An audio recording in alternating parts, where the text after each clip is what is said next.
It's my duty to please the booty. And Muzz got mad at me, the coach said, he goes, Jesus Christ, why don't you just wear 2 nines? And I went, okay. I'll switch the call. Please never do that. Yep. So. Hello, everybody. Welcome to episode 510 of Spittin Chiclets, presented by Pink Whitney from our friends at New Amsterdam Vodka here in the Barstool Sports Podcast Family Gang.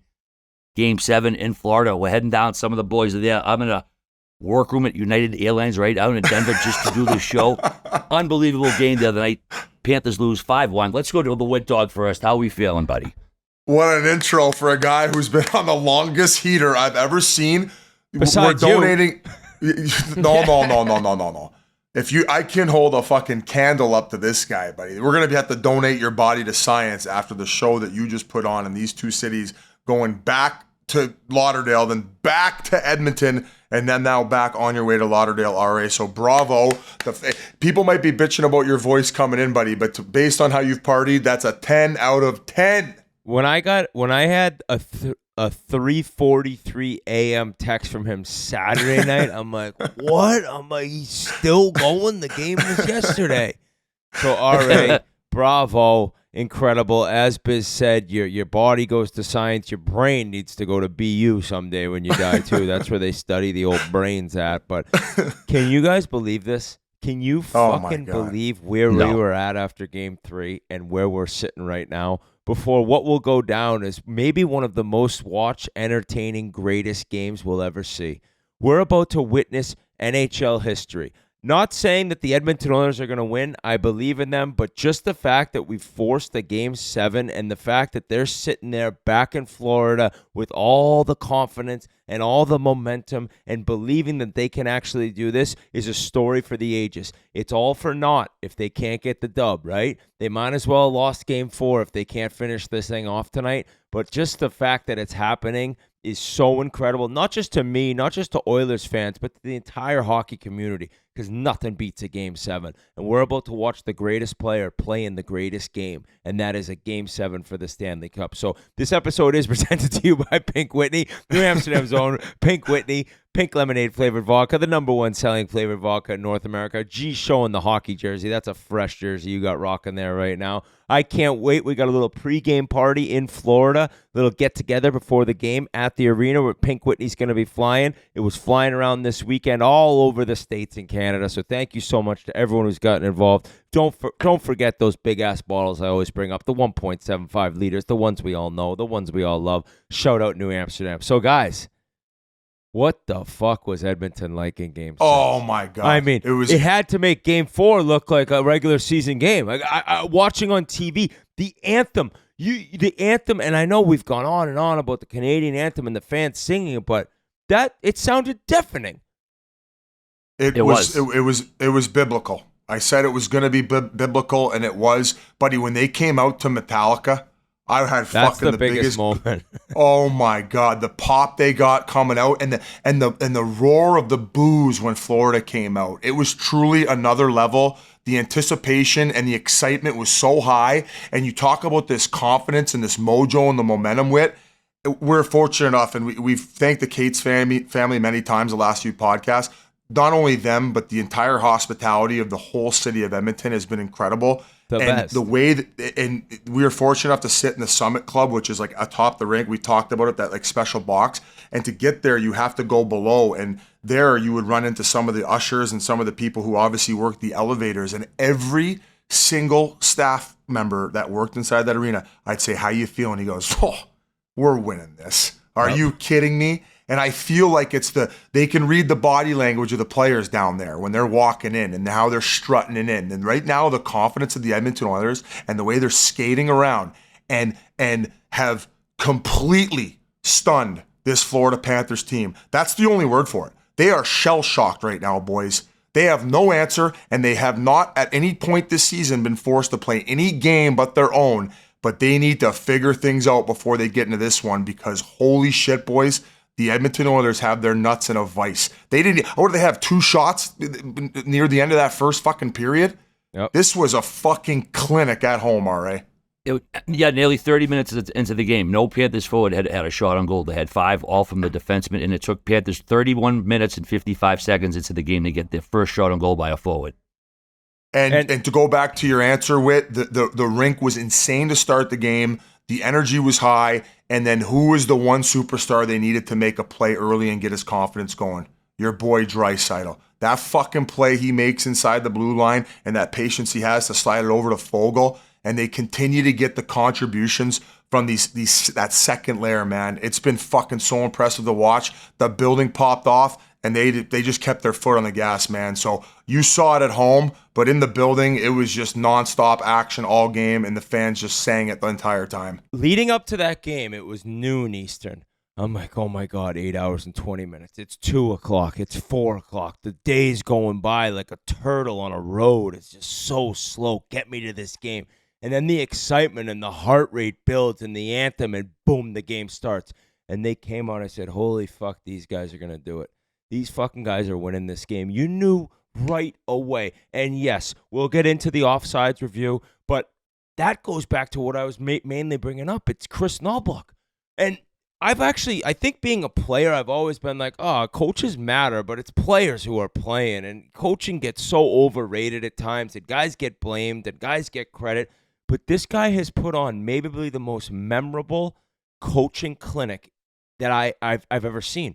Like, all of the changes, pulling Skinner against Vancouver, the lineup switches, putting in Broberg, taking out Desharnais. And then what does he do? Leon, who has to get going, has Nugent Hopkins playing wing with him. No, let's switch up Nugent Hopkins and Foegele. Like, what? Wait, what? What do you mean? What do you mean? They've won the last 2? And all of a sudden, pregame warm-ups, and I see tweets, Fogel's on a line with Draisaitl, like, wait, the mad scientist did it again? And Foegele scores the first goal of the game. It's Top like, cheese, what the baby. fuck? Everything Knoblauch touches turns to gold. And That's what unreal. a fucking pass that was, buddy. Leon came in. He looked different from the start of that game. He looked different. He had the knees bent, Biz. He didn't have the Tin Man legs. I heard Bud Kilmer was in there and fucking shooting him. You'd shut your goddamn mouth if you knew it was good for you, boy. You'd shut your goddamn mouth. Putting this needle in your ass and go out there and make a play, boy. I cannot believe that Florida came out with that effort, though. Because, Biz, you picked the Panthers, and I don't even want to do picks because I know you're going to pick the Oilers, and we're I not can't going there hear yet. that. We're not doing it. There yet. But they came out, and I thought every single person is picking Edmonton. Everyone in Edmonton's picking them naturally, but the whole hockey world's like, Edmonton's winning this game. And when that happens, there's the nerves of like, that is never usually the case. No, like not often is everyone right about the call of a game.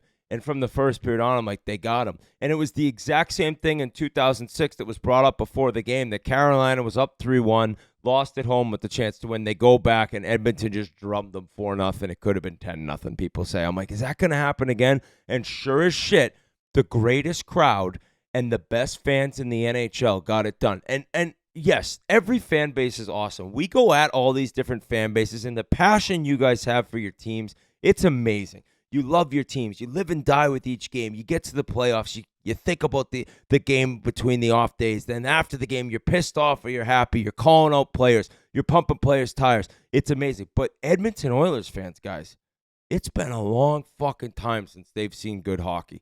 And yes, the past few years, this team has reached a different level in conference finals and then losing to Vegas. But now, after the decade of darkness, they have the chance to will their team into a Game 7, and like you guys mentioned, it was banana lands. It was madness. It was nonstop noise where actually you got to think the Florida Panthers felt it. They feel the heat, they feel the boos, and they feel the momentum building within the arena that just gets this team skating. And I said before the series, Florida is an incredible team, and this thing's far from done. It's one game, winner take all. But the Oilers' team speed is different than anything they've seen. Anything. I don't care about Tampa and Kucherov. I don't care about Boston, which really didn't have much speed. And the Rangers, who people obviously picked because they had the President's Trophy. I thought they'd get it done, but nothing is like the Oilers' team speed. And Knoblauch putting this third line together Connor Brown, you guys, what fucking contract's he gonna get this summer? Because the ACL's good now. The ACL's fine, and it took Too him bad a while. Chiarelli's- He is Sorry, guys. fucking nonstop in your face. Henrique now has 3 game-winning goals in the Stanley Cup Finals in his career.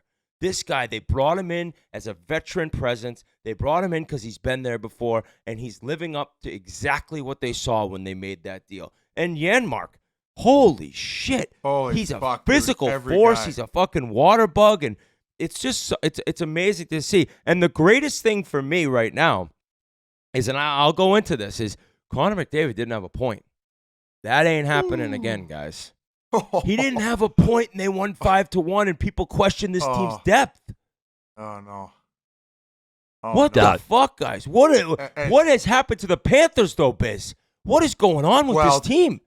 We've just complimented the bottom 6 for the Edmonton Oilers to a man, basically, outside of Derek Ryan. I mean, Corey Perry has had his impact in this series. And every one of those guys, whether it's Janmark, Henrique, Fogle, who's now up, but even McLeod, all those guys have had a bigger impact than Sam Reinhart.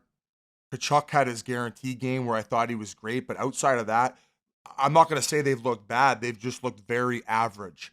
They haven't stood out. Another name that you might even say it has played bad, Carter Verhaeghe. He's kind of been nowhere to be found. He's a guy they heavily rely on, an automatic 30, 35 goal guy. He has now been taken off the power play. They're putting Tarasenko in that position. So there is, I guess I'm surprised it's taken this long for the Panthers to do something drastic. I think that given the fact that they have been shocked, because I'll throw this back at you, Whit. Like, as a coach, you're up 3-0. All of a sudden, you lose the one, you get smoked. No then you lose big the next deal. one but you also don't want to sow a sign of panic when all year long you've never really had to, you were always dictating play. We were playing Panthers hockey. Yeah, if you wanted to fucking play it defensive, we could do the Anaconda chokehold, but also they weren't playing teams with fucking Edmonton speed and not the 2 guys that we always talk about. So all of a sudden now you're going into game 7 and your power play's been shit, and now you're going to change it? Now Carter Verhaeghe, the guy who's been there all year's coming off. Tarasenko's going in. Only moves I've seen up until now is them rotating out Nick Cousins, Lombardi, Oposo. I don't know, man. These aren't the golden nuggets that Chris Knobloch's pulling off. You know what I'm saying? Yeah. Talk about the impact move, the moves being impactful, and then the other side, nothing's really worked now that they're trying to scramble. So, yeah, my arsehole, if I'm in that Florida locker room, would be puckered up this fucking tight because you just don't really have an answer for that speed right now. You haven't had much of an answer now that they've been able to figure out their power play. Their fucking bottom guys are chewing your bottom guys up. And Draisaitl had a game. And like you just said, Connor McDavid not having a point would be making me shit bricks if I was the Florida Panthers. He's going to potentially have a legacy game. So That's that's where I'll leave it. I'm not going to make a prediction. I don't want you to. I'll go into the whole Connor McDavid factor. And I think I've said this a bunch in that, there's people born to do this. There's people that were put on this earth to do certain things, whether it's basketball, whether it's hockey, whether it's violin, whether it's paintings. Some people are touched by God. And obviously, that's Connor McDavid. Since he was put on skates, he's been the best player that anyone's ever seen, right? He's been talked about since he was 9 years old, 12 years old, exceptional status, first overall pick, lights up the NHL right away, breaking records, 4th person in the history of the league to get 100 assists, all these different things, break Wayne Gretzky's assist record in the playoffs. Guys like this, they don't lose these games, man. And that's what I'm thinking is this is his fucking legacy. And it's not just winning his first Stanley Cup and becoming the Conn Smythe winner and doing it on the road. It's doing it being down 0-3, something that nobody else has done, none of the other greats. And in 2009, 15 years ago, Sidney Crosby won his first Stanley Cup on the road in Game 7. Miraculously, they were able to hold off that wagon of a Red Wings team with Crosby not even playing in the 3rd period. Yeah, Knock on wood, nothing happens to Connor, but he hurt his knee and he couldn't get it done. And because Pittsburgh had depth, they were able to close that out. That and Max Talbot and Fleury, they shut the door. There's so many similarities. And then Crosby also, he gets that goal in 2010 Vancouver Olympics. Who's scoring that goal, guys? It's a fucking done deal when you look back. Crosby was getting that goal. He was born to do this. This is Connor McDavid's time. And the fact is that when they went down 0-3, yes, we had our pod in Edmonton. It's like the Anaconda chokehold. Florida, they went there last year. They saw what it took. They're healthy now. But at the same time, Edmonton had played really good. Game 1, they deserved to win. Deserve doesn't mean shit. Yes, I understand that. But they deserved to win. They played well enough to win. They played awesome. They couldn't get it done. Game 2, Florida did their thing. Everyone knew that was going to happen. Bob was a beast. Game 3, 3 goals in 6 minutes. It's 4-1. They put together this comeback but can't get it done. So all of a sudden, you're down 0-3, and all the fan bases and all the hockey people who love hockey out there, they're sitting around. They're like, this series is over. I said the same thing. But the Edmonton Oilers never said that. And they gave all these quotes to media that you're like, all right, well, what else are they going to say? I don't think there's been any part of that team that's thought that they were out of it. They thought about it the same way Toots did when we played golf with him, Biz. He said, no, we're going to win tonight. We got to steal the one in Florida, and then no doubt we're winning Game 6. And that's exactly how this team looked at it. And because of the depth and because of the goaltending similar to Pittsburgh in 2009, they've been able to get back into it. But I just look at it like guys like this, guys that have a chance to cement their legacy forever, they don't let this moment pass by. And yes, it's one game and anything can happen. And no matter what you say, this is a coin flip, fellas. This is a 50-50 fucking coin flip tonight. But I just can't think that McDavid's going to lose this game. I don't think people like this lose in the biggest moments of their career. Well said, Whit. That was holy shit. Come up for auction. Let's give him a round of applause, guys. That was a great breakdown. Thanks, guys. I'm sure the Panthers fans are loving this. No, but we got to be honest. We were fucking stroking them off the first 3 games and telling we were. What was going wrong with Edmonton and how Sasha Barkov, I said, was the best overall forward on the planet. You think Connor took that fucking personally or what? He's going to fucking be shooting lightning bolts out of his ass in Game 7 here. We got to go back to that start of that second period because that's when Henrique scored that goal. And then what was it? No less than 10 seconds later, It was Florida pouncing right back. Now, the video review from being in the building, what really sucks for Florida and how the complete momentum shift was, there was probably about 65 to 70% of people in their seats already because it was just the start of the period. So people were coming back from the washroom and getting their beer, whatever. So by the time they were done the review, majority of people, there's probably 95% of people back in their seats. So the minute they disallowed it, boom, everybody's going fucking banana again. So the momentum's right back on their side. Not just getting the goal waved off, you got the fucking the Metallica going again, and everybody's getting cranked up doing a line in their seats. So it was just, that was to me such a backbreaker. And I don't know how certain Florida Panthers fans feel about it. I know, G, you had a tweet about it where it's like, come on, what are we doing here? Like, this is a fraction of an inch from the heel of his skate. The Stanley Cup Finals, come on. Well, I got some info, boys. Cool. I got some info. So I talked to a certain person, I won't say who, that is in the know in all these things. The referees were taking their headphones off to call it a good goal. And as the headphones getting off his ear, hold on. And ESPN had come up with the still image from up top in the neutral zone that you guys have now seen. Literally, the headphones coming off the referee's ear. Wait. It's no goal. And boom, just like that, everything changed. And what happened was, if you look it down the line and you look at the video, that thing's onside. It's too hard to determine. That thing's onside.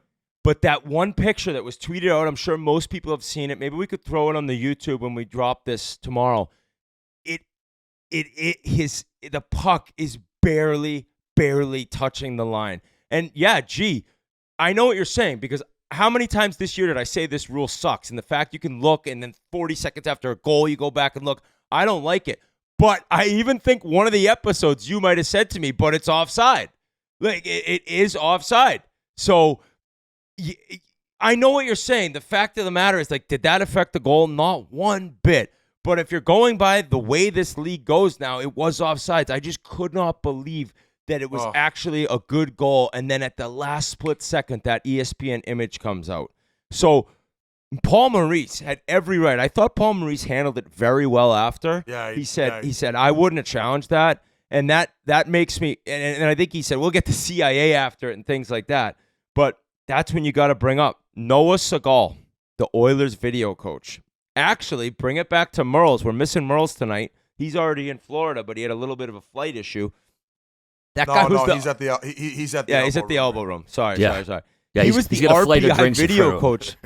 He was the RPI video coach. This guy Noah for 2 years. No shit. And he's worked his way up in the game of hockey throughout all these different stops to come to Edmonton. And the balls on that guy. Because I'm pretty sure that's the person that it's not Knobloch. He's radioing in. He's like, challenge it. I think it's offsides. Now, he wouldn't have had that image yet. If the ref didn't have it to the last split second of taking off the headphone, he wouldn't have had it. I guess he probably thought it was close enough that hopefully it ends up working out their way, and boy, did it ever. Because talk about having the fucking winds taken out of your sail. And the other part of it is Verhaeghe made a sick backhand dish to Barkov. So then Verhaeghe's feeling good, who's done nothing. He's been bad, and he could be injured. I don't know, but he's like fumbling. He's like fumble fucking the puck and stuff. He's just misfiring, but he gets that assist. Barkov gets the goal. It's 2-1, and I was panicked. I was actually writing out a tweet about Henrique, and I was like trying to word it correctly, and boom, they scored. I was like, oh shit! And then offsides, the greatest review call in the history of this league, and the Oilers stay up 2-0, and that kind of felt like the game to me. Could you? I mean, fuck, man. Think about how important a video coach is making. I know. That could change the future of the Stanley Cup. That is fucking banana. He probably makes like 120 grand too. He should win the Conn Smythe. Put him on that fucking trophy. But RA, I'll go back to you. I mean, how did you feel about the environment and where things were at? You being in the mix and like just the overall experience of the mega church, in which will go down as probably top 8 days in the city of Edmonton's history.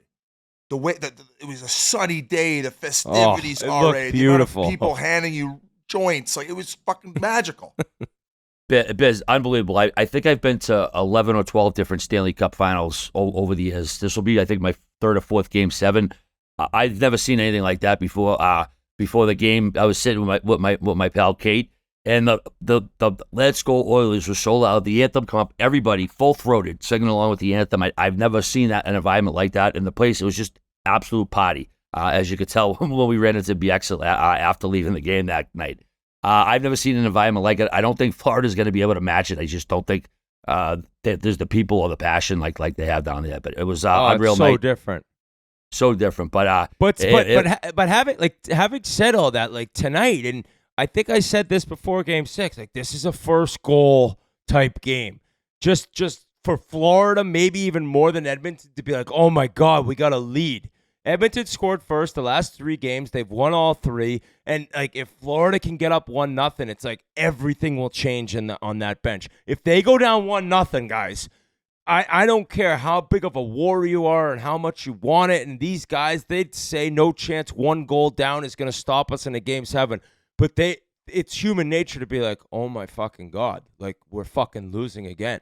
And how is this happening? What is happening right now? So we have to go over the component that Bobrovsky was not at the skate around today, which is very, very uncommon. We've talked about how big of a workhorse he is, kind of like that Vasilevsky type mentality where it's just like, no, more, and they're essentially alien robots. I think that it's fine, and I think it's the right call to get him separated, get him a little bit of rest, get away, go to the beach with your family. And just kind of settle things down and put a perspective on all of it, because the only reason that they're here is him. He has came up huge for them in big moments so far this playoffs. We all know that. Although he does look in the last 3 games a little bit like the Bob of old, where he kind of lost his game a little bit, lost his footing and confidence. Let's hope it's a quick reset and a day away from the rink that brings him back to reality, at least for the Florida Panthers' sake. On the back end, too, like we have been so complimentary of Forsling. I still think it's an incredible signing, and that is going to be a bargain for years to come. The Oilers have managed to find a way to make him look very average. I feel like the best 3D so far in this overall series for the Florida Panthers is the three that you would have least suspected. Mikula, OEL, and is it Kulikov? Yeah. Kulikov, the other one? Whereas Montour still not at his best or what we're used to seeing from him. I would say that early on in the series, I thought that Ekblad was okay. He's kind of regressed a little bit. He does not look good these past couple games, dude. The past couple games, and then Forsling, the guy that they've had to lean on majority of the year for those big minutes, those kind of like those Ryan McDonough type minutes. And he has struggled also the last 2-3 games. And boys, it's a flip was switched in the third period of game 3, and it activated the bottom 6 for the Oilers. It got the full team going, and they. Why do you laugh? Well, it's a switch was flipped, but I just love when you do stuff like that. Like when you the flip When it was what? switched. It was the Oh, I said it wrong. yeah, but it's awesome. That flip was fucking switched, baby. We gotta mention the special teams as well. I mean, Hold on, all right, Florida, sorry. I agree with you, but this just goes to Biz's point. You know who's just laughing right now as you talk about Forsling being worn down is Matt Murley and his big old D-man theory and his big old giant minute-munching defenseman theory, and that your number one D-man has to be a monster. Because right now, Matthias Ekholm looks like a monster, and he's fucking enormous. And Brandon Montour and Forsling all of a sudden look exhausted. And they're a little smaller, and they're a little lighter, and Merles is just sitting around, and you know when Merles makes a point and it ends up being right. I told you. Hit me, split them, split those. I was gonna play the under. I was gonna bet that game, but then my wife called, and then I couldn't get the bet in. I'm a marsh, and big D-man, you need to win a cup. Hey, But yeah, all right, the special teams. What the fuck has happened to this power play? Hey, just quickly though, going back to being in attendance, there was probably like 3 plays in the first period where Oilers could have easily gotten hemmed in, where Ekholm made a few escape moves and just fucking put it into an area right for his forward, right on the fucking tape, and they were able to get out of the zone. He has been an absolute monster, and also offensively making plays, keeps plays alive in the offensive zone. That's why it has to go back to Ken Holland with the moves he made from Henrique to Ekholm. Like, as much as this team had the big pieces, there was a few minor details that had to be figured out, along with bringing up Broberg and putting him in the fucking lineup. This guy's fucking skating like the wind out there. He looks like a seasoned vet. And you know who made that call? Paul Coffey. He fucking did he? Knobloch. Yes. The best kept secret for this Oilers team when they end up pulling this thing off, if they do, will be Paul Coffey behind the scenes, with touching every fucking element of decision making, and the fact that he even took it upon himself to go behind the bench and help out and instill confidence and calmness in that back end to make plays and play a certain way. Whatever Paul Coffey's making, it ain't enough. It multiply it by 5. And Him and Noah Segal just bump up those paychecks, baby. Oh yeah. Bump them up. Oh yeah. Power play. Sorry about the special teams. All right, go ahead. No problem at all. Yeah, Florida's power play, terrible. It went 14 for 60 the first 3 rounds at 23.3% clip. 1 for 19 in 6 games versus the Oilers, 5.3% awful. Only power play was Rodriguez back in the third period of game 2. Got to talk about the penalties. Penalty kill. Oilers penalty kill now 63 for 67 in the playoffs. 94%. The best kill rate. The best kill rate in the expansion era since 1967. 3 shorthanded goals. Edmonton's net penalty kill percentage, 98.5, is behind only the 2012 LA Kings. And what they're doing is historic. They can't afford Draisaitl. They're going to have to pay Stewart. They're going to have to pay Coffey. They're going to have to pay the fucking video coach. Draisaitl can't afford to come back. I saw a tweet. Remember how bad the Wild's PK was this year? Like, somebody's like, can the Wild just pay Mark Stewart $20 million a year to come coach them and figure out the PK? Because whatever they're doing, and what they did is they put these 2-man forward units together, and they're just fucking animals out there, and they're so like I don't know, it's the word, like cohesive. Cohesive, yes. They know exactly where each other are going to be, and they give Florida zero time and space. And what I've noticed is Florida, their entries are trash. Oilers' entries are unreal on the power play. When you have McDavid, you can drop it back to him. You pretty much always get in. He'll find a seam, he'll find a lane, he'll do a tight turn, and boom, you're set up. It seems like when Florida finally gets the puck, like they're looking around for where their set should be, and like there's a guy next to you on the there's a Panthers teammate next to you where he should be. There's nobody over there, and they're looking around, and all of a sudden, boom, pressure's coming, and they're just clearing everything. And the fact is, we haven't even mentioned Stuart Skinner, guys. And this guy, to perform the way he has in games 4 through 7 so far in series, that's another. This is the scariest thing about it. Everything is leading towards Edmonton winning this game. But as the Panthers, who are panicking and sitting around wondering how the fuck are we getting ready to play Game 7, buddy, you got one chance at home to win the cup. Like, who cares how you got there, right? Like, that's what they're saying. Like, it doesn't matter. Say we lost the first 2 at home, we'd be loving life right now. Like, it's Game 7. Nothing else matters. We don't care what's happened before. The thing for Oilers fans is like, well, we have figured out certain aspects of this team's game. And Stuart Skinner has somehow figured out a way to play his best in the biggest possible moments. And so for him to step up like this, I mean, if anyone tells you they saw this coming when he was pulled against Vancouver, do you guys remember at one point, I think he had the worst save percentage in like the history of the NHL in the playoffs? That was this playoff. That's how wild this sport is. So, and why it'll go down as the greatest season of hockey of all time. We said it was the greatest regular season. If this is pulled off, and I would say even regardless if it's pulled off, this will go down as the greatest full season in NHL history. Who the fuck wants to chirp me on Twitter now? Come at me, bitch. You called it. We're going to talk about our coworker who joined us down there. We had met her before, Nikki Smokes. What an absolute character this kid is. And I don't know why you got a champagne bath after Game 6 when nobody won, but that was friggin' hilarious. Some of you might be confused as to who this Nikki Smokes guy is. So if you don't have social media or follow Barstool and Spittin Chiclets closely, so he's a Panthers fan, grew up in Florida, used to bring dates there because tickets were cheap. And Dave hired him, and he hired him as a mush, right? Like, isn't that why he originally hired him? He won a bet. Him and Dave made a bet on the Celtics versus Heat game, and when the Heat beat the Celtics, he hired him for a full-time job.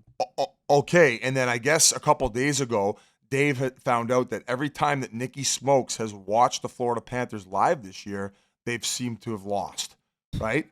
So the minute that came out of his mouth, Dave being his boss says, oh, well, I have $1 million ticket on the Edmonton Oilers, and we need to win Game 6 in Edmonton. So I'm going to send you to Canada for the first time. So get your passport, and you're going on a journey.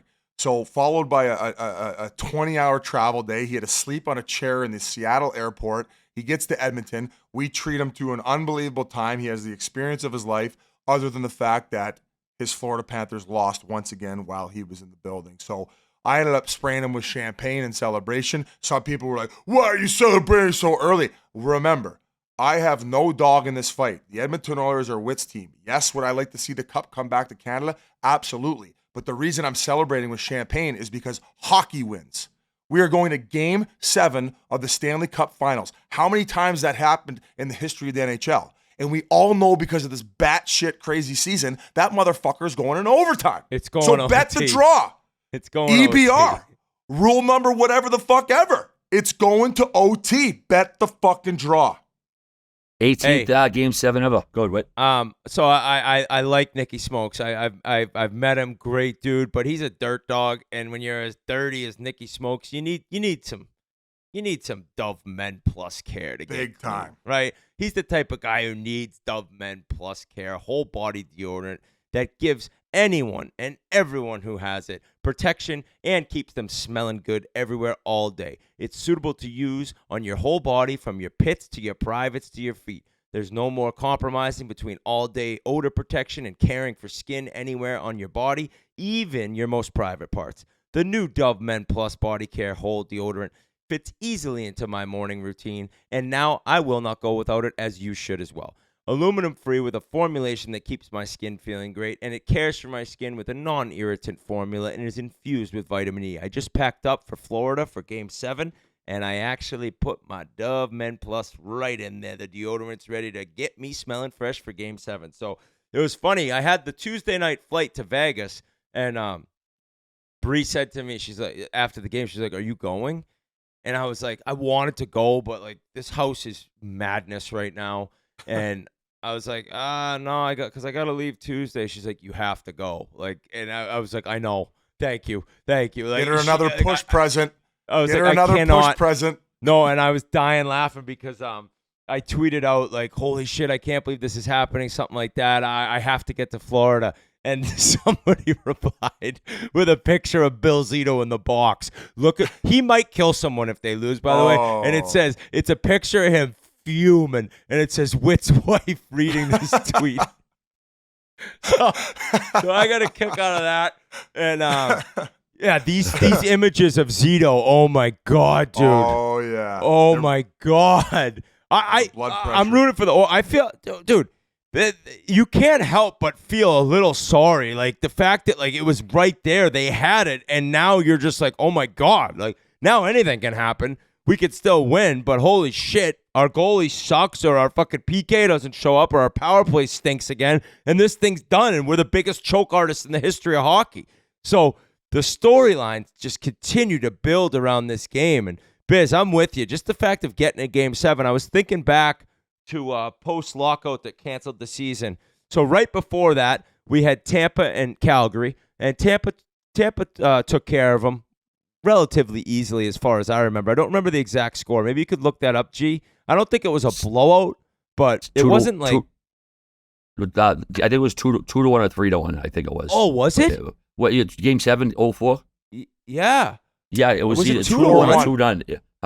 Was it 4-1? It was 4-1 RA for it was a tight game. I know that might have been an ENG. It No, went it down wasn't. pretty late. Brutal It's game. fucking 4-1. All right. Well, okay. What that was the game Calgary they won the game. They thought won the game before. Remember that when the OT they thought Calgary scored. That's what I'm saying. The series was close. Maybe not necessarily the last game. That was a tight series. So go ahead, Whit. Sorry. Calgary. Okay. Yes. Okay. And then you go to 06. You had Oilers, Carolina.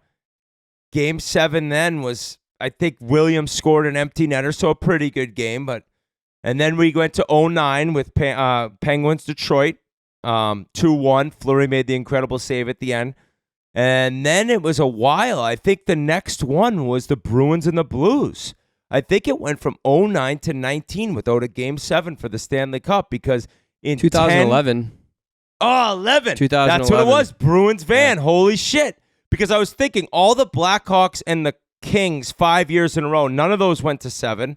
And then the Penguins back-to-backs, those didn't go to 7. And then Washington took care of Vegas easily. Then you got to 2019. So I forgot 2011 that turned out to be kind of a drumming for the Bruins. 19, God, St. Louis just kind of picked that thing off in the first period, it felt like, when they went up 2-0 with the last minute to go. And now we're here, guys. And now we're back, baby, with the best thing in sports, a Game 7 for the Cup. So, of course, because this season's been a soap opera, also on the other side of things, Nugent Hopkins missed practice due to illness. Now, Evander Kane, from my understanding, skated in his spot. Now, if Nugent Hopkins isn't ready to go, are you okay with them inserting Kane in the lineup? He'll be ready to go. He'll be ready to go.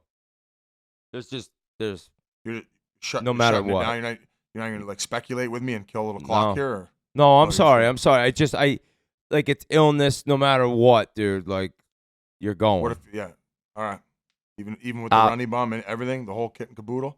Oh, I think they got something up their sleeves for the runny bum just to clog his ass up for 60 minutes. Put some gauze up there, like the nose gauze. Yeah, or just like a quick butt plug, an Oilers like logo butt plug just throughout the game. Wow. Yeah, that could get a guy going. Bisexual biz. Gets me going. Holy shit. Whit, as far as or a full rubber dildo. You okay, buddy? Speaking of rubber dildos, all right. Why don't we talk? Kate. Yeah. Kate was there. Yeah, she was. All right, how lady. was it? What was it like meeting her? Awesome chick. Awesome. She's a chick. great kid. She's a great kid. I brought her up to the. She had to get dolled up, so I brought her up to the room. She got dolled up. She's just no. So I can't even say anything. Okay, no, she was a hot shit, dude. I sat with her the first 2 periods because we had to divvy up the tickets and where people were sitting. So obviously we weren't gonna make her go by herself. So I sat with her and my buddy Kenny's box. We were right in the front row of the box, dynamite seat, first 2 periods, and then we all met. I forget whose box it was for the 3rd period. Biz that we all met up downstairs and it was great. She had a great time at the game. She said everybody was super nice to her. Nobody was like saying refresh things to her. She said had an awesome time. She wanted to go to the game tomorrow. I was like, kind of, I'm going. I don't know if you want to take 17 stops. All of Edmonton is going down right now. Every plane. A lot of people. Tons of people. The prices are going up. My pal Cake, she knows all the prices. What are they up to right Already now? met a flight well, buddy I on paid the way down. 800 a few No, months Wow, ago. all right. Good for you, buddy. How you Yeah, doing? and they're up to. Can you tell her to talk into the mic, RA? Oh, hello. Sorry. What's well, I'm up? smart and not much. What's it like traveling with RA, and has he offered you any goldfish out of his plastic bag? I don't think he would be here if I wasn't with him. I wouldn't have Wow. gotten on the flight. So did struggle. you What I deal purchase with. tickets right after Game 6 yourself? No, I bought them after game 1. Wow, you Oh, knew yeah. this Get thing 'em was at. going 7? I got them for about 800 Canadian, and now they're going for between 11 to 2,000, and that's like high up nosebleeds. Wow. Whit asked Yeah. you, did you believe this was going 7 as a true Oilers fan and a traveling partner of RA? Yeah, well, I put money down on them at the beginning of the year, so Oh, you To got a win. lot riding then. So has RA poured any Camus into a body armor bottle and tried having you drink it? No, he's smarter than that. All right. Oh all right. yeah, oh yeah. You want to bet? He knows better. Okay. No, okay. he's intrigued. How did you He's meet this treating me good. character? True biz. Oh, okay. We got them, well, at the bar, I guess. Usually how it goes. Shut up, G. You fucking. Oh my. I've been there. I've been single guy. I'm his assistant for yesterday and today, and then we'll see you guys at the game.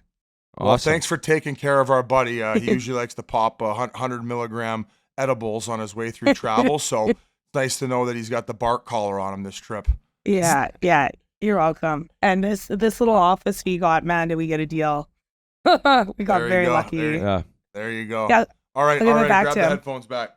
That is something we could bring up is like, I'll occasionally have an edible to relax, like 20 milligram. Dude, RA eats, for everyone listening at home, 132 milligrams at once and then sends texts after text after text to the group chat That without don't a make any response. sense. You must be so mangled on 132 milligrams, dude. Dude, it was 133. No, it was. I had like 12 hours of travel, dude. I was leaving Boston. I was going to Ottawa, which I missed my connector, dude. They were like, "Do you want to get on the plane to Calgary?" I was like, "Friggin', I flew to Calgary, dude. I didn't even get a hotel room. I stayed out with the bar till it closed. Had a couple with the staff after.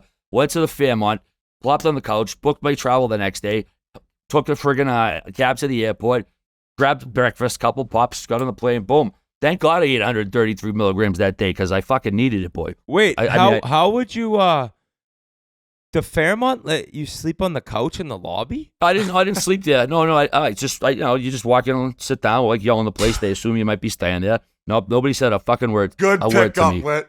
Good pickup. I was like, he's like, went to the Fairmont lobby. Like, yeah, there's a homeless guy in this fucking when I'm trying to check out of my room.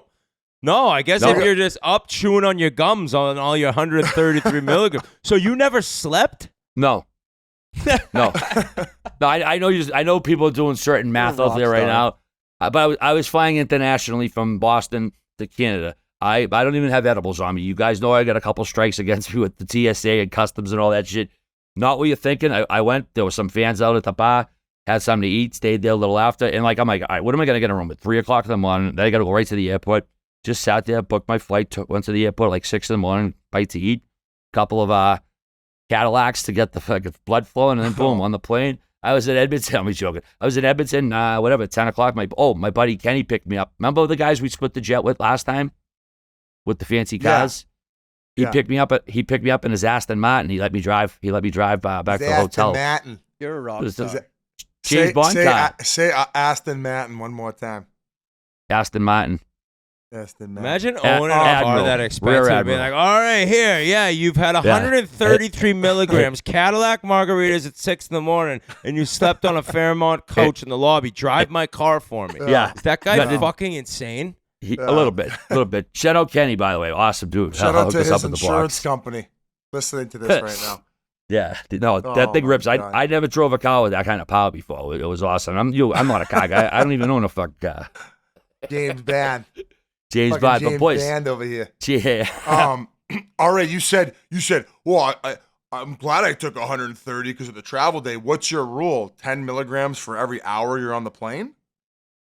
I don't really have a calculation. It was just it was a long day of travel. I mean, from Boston, so Yeah. I was leaving Boston at 4:00, and I wasn't. You're getting taking in. that much on a 1 hour flight too, though. RA, let's be real. No, we'll keep it real up in the No, field, man. No, I don't usually take that much. I got zooted and zonked because I had a long travel day. If I took kinda get 130 every day, I wouldn't give a shit. Go ahead, Biz. Well, all right. Like she's not the only one taking care of you and us. We got some massive thank yous to throw around. Like Greta took care of us again. Casey, the whole staff, like they were bringing out food for us. They gave us that whole open patio again during one of the craziest nights in the city. So shout out to him and all the Greta bars. Like there's one in Vancouver, there's one in Edmonton, Calgary, Toronto. They're everywhere. They got all the games in it. We played bubble hockey. They were the one who threw our Pink Whitney event the prior Friday when we were there for games 3 and 4. So shout out to Casey and thank you guys so much. Who else? Oh, Ice House again for taking care of us. They were awesome going up to the patio there. Great little setup there. I think it's the biggest rooftop patio at a bar in all of Canada, unless the people telling me that were inaccurate or there's a bigger one now. But cool spot to go check out, especially before a game. And then this Honey place I was bringing people for cocktails there. I brought Harris and Kate's for a good luck cocktail. They make all these like fruity big drinks. They got Unreal crushed ice, and this guy bought the business and started it. And we saw him walking on the street, and he recommended to come over. And we were like, okay. And then we mentioned to someone else, and he goes, oh, they have unbelievable cocktails. So they ended up going the next night after the win, because we stayed there Saturday. I went out to dinner with Mark McMorris, Craig McMorris, and then I ate with the McDavids were there as well.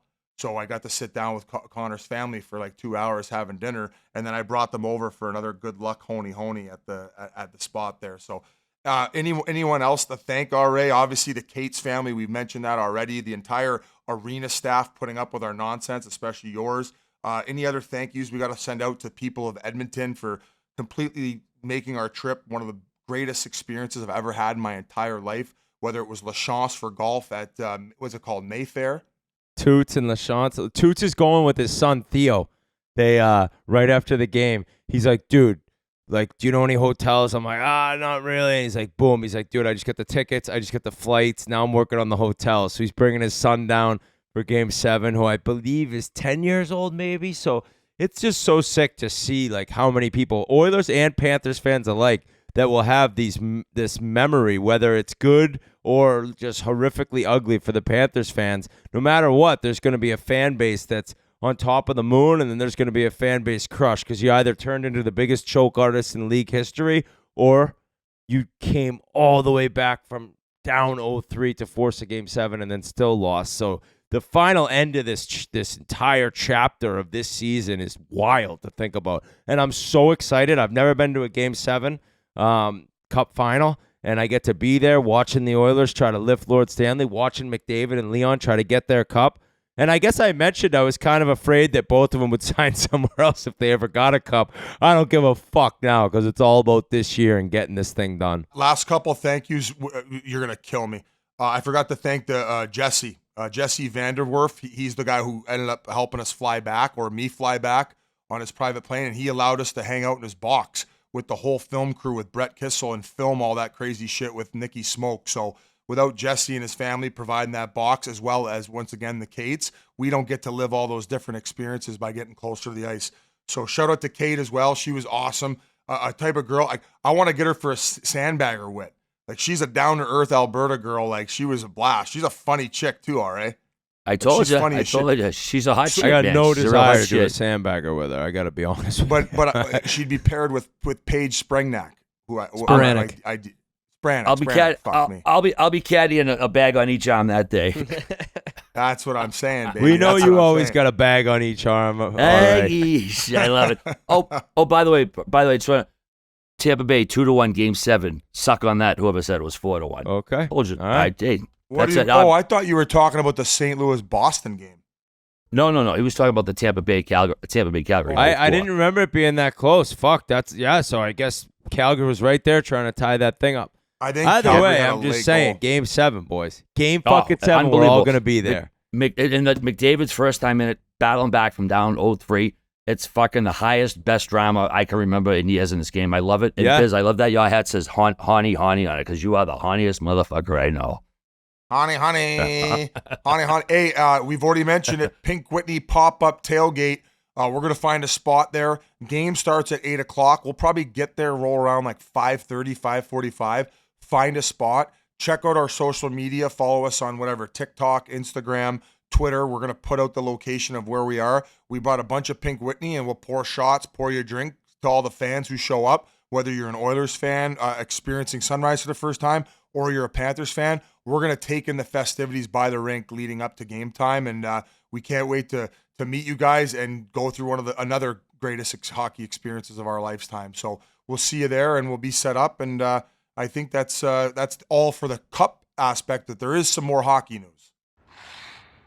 All right, guys, before we go any farther, I want to talk to you about our good friends at Viator. The season is coming to an end, and I already started planning my summer trip. The plan is to do some traveling this summer, maybe hit Europe, who knows, but Viator has me dialed in already.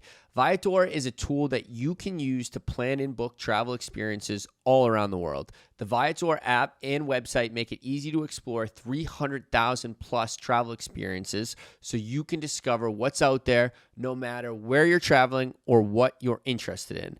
Viator can help you plan better travel experiences. 300,000 plus travel experiences to choose from means you can plan something that everyone you're traveling with will enjoy. You know, that can be difficult sometimes. Enjoy real traveling reviews to get insider review information from people who have already been on the experience that you are considering. Free cancellation helps you plan for the unexpected. Plus, Viator offers 24/7 customer service, so you know you'll get the support at any hour if things aren't going as planned.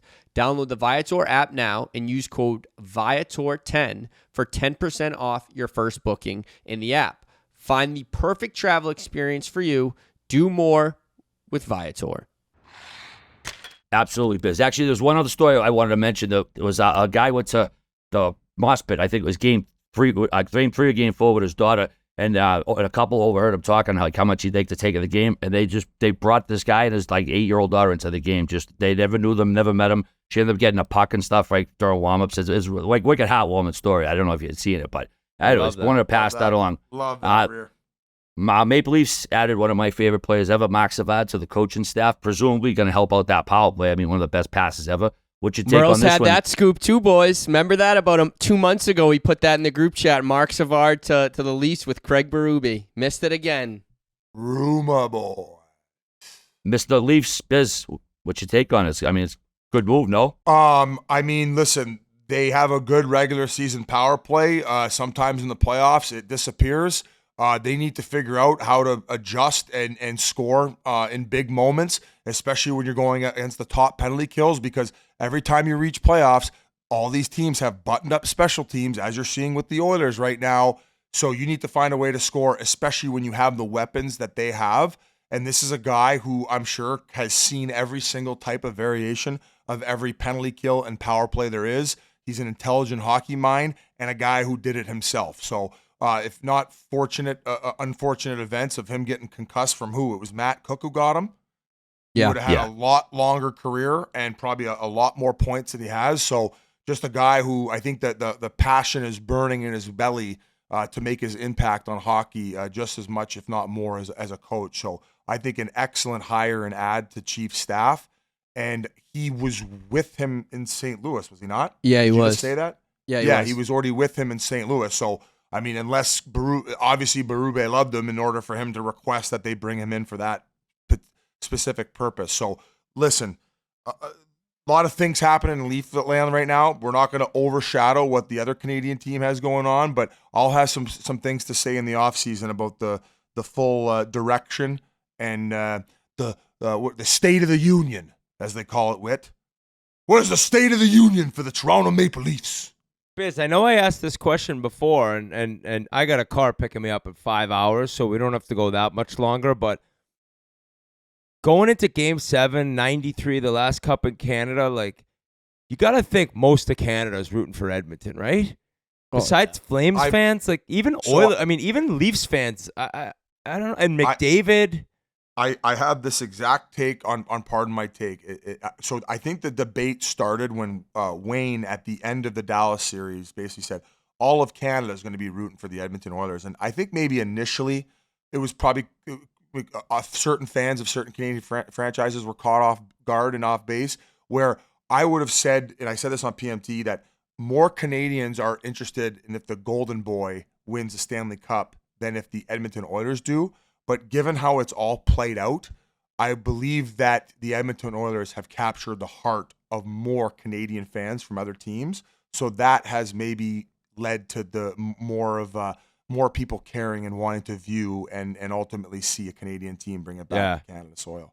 Okay. So that is, I think it's shifted throughout the course of the series just based on how you could have this potential thing that's happened, 2 other times in the history of the National Hockey League.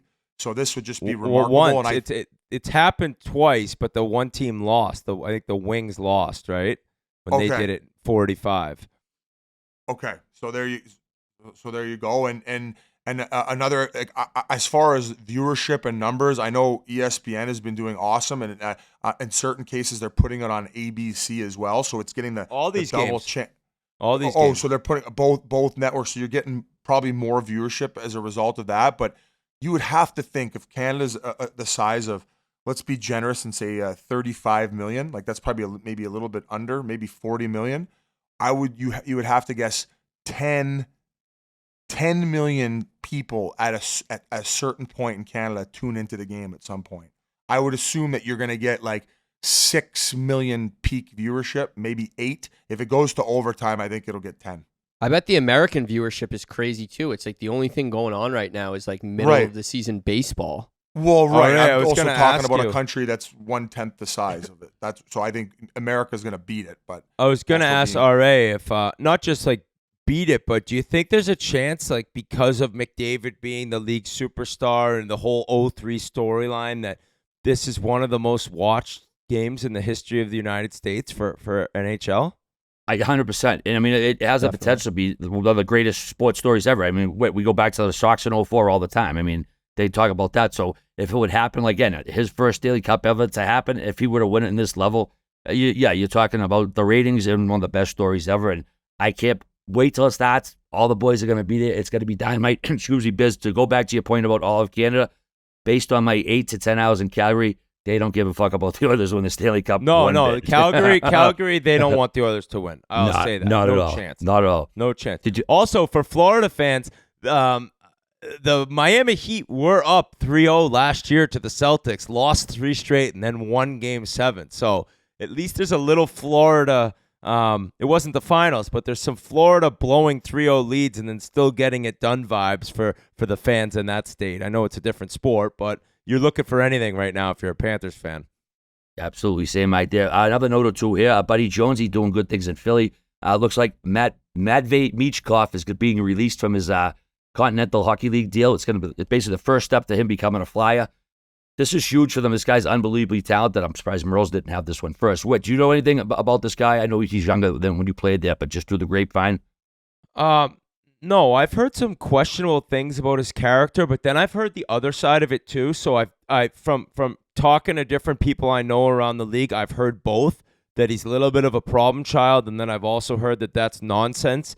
I know the kid lost his dad last year. If you remember, I think his dad was murdered in Russia, so you feel so sorry for him that he went through that, and I'm just happy for him. I don't know the kid at all personally, obviously, but to get the chance to come over and play in the NHL when it looked like he had another 2, if not 3 seasons, similar to the way Kaprizov had to wait before he came to the Wild, that great for him and great for the Flyers, great for Jonesy. I can't say enough good things about the Flyers nowadays because Jonesy's there. After meeting him and getting to spend a day with him at his farm outside Philly and seeing how great of a person he is, it just makes me naturally like want good things to happen for him, which in turn means good things happen to the Flyers. I've always hated the Flyers, but when a guy like that takes over, I'll always have your back type of thing. So I'm pumped for him, and I think that there's a lot of bright things in the future for the Flyers. This could be a number one. So to see him be able to come over, and for us as analysts, if you want to call us that, or just fans of the game, I want to see the best talent in the world in the NHL, and it sounds like this kid's going to be a stud, so it's awesome. Yeah, I'm Very hoping well we said. get another Kirill. I hope we're getting another Kirill Kaprizov is what I'm hoping. Yeah. I think the more Russian stars, and then obviously with, as time goes on and things heal, I hope that they're going to be more involved in the Olympics. I don't even know, are they involved in the Olympics? And then going to where it's going to eventually be like an NHL controlled best on best. You have to have Russia in the conversation. So seeing more Russian superstars, the better, because I like that international hatred. It's good for the game. Yep. Absolutely, boys. So, yeah, Game 7, first one, like we said, since 2019, the 18th ever. Home teams, 12-5 in Game 7 so far. So that's a pretty big number right there. All right, boys, I just want to say thanks to Harrison again for taking care of us. My buddy Kenny B for the Bucks, and my new best friend over here, Keiko. She's the best. Any other final thoughts before we wrap it My here, boys? final thought, 12-5, but the last 3, the road teams won. And, boys, we need one more road team to get it done tonight in Florida. My Edmonton Oilers might lift the Stanley Cup, guys. Holy fucking shit, I got goosebumps. So thank you so much for listening. We'll be back on Wednesday. We're going to come to you live from Vegas. We can't do it Tuesday because we're going to be chasing the cup all night, and then all of us are traveling all day Tuesday to get out to Vegas for the awards and the draft, which we're excited to bring you some more content, more interviews, more stuff from the awards and the draft. So Wednesday live, reacting to Game 7 and basically describing the biggest joy of my life minus my kids is my ex-team who when I played there, all the fans hated me and now they love me, or the bitterness of defeat after coming back and the thrill for the Florida Panthers. So I'm so excited. We love all you guys. Season's coming to an end in no better way. Whoa. My prediction. No, I'm not doing this. I don't want to do this, dude. I don't want to do this. If you pick the Oilers, they're going to lose. I don't even want to do predictions. Can we not? Tweet it. Can we not? I mean, All right. You're going to pick the Oilers. Unless you're going to pick the Panthers, but I'm not. I'll Say save it. it for tomorrow. I'll tweet it out before the tailgate. I'm saving it. All right. We'll see you there. See you there, boys. Thanks, United. Peace. Have a I great night. made you my everyone. bitch, Or Whit. day.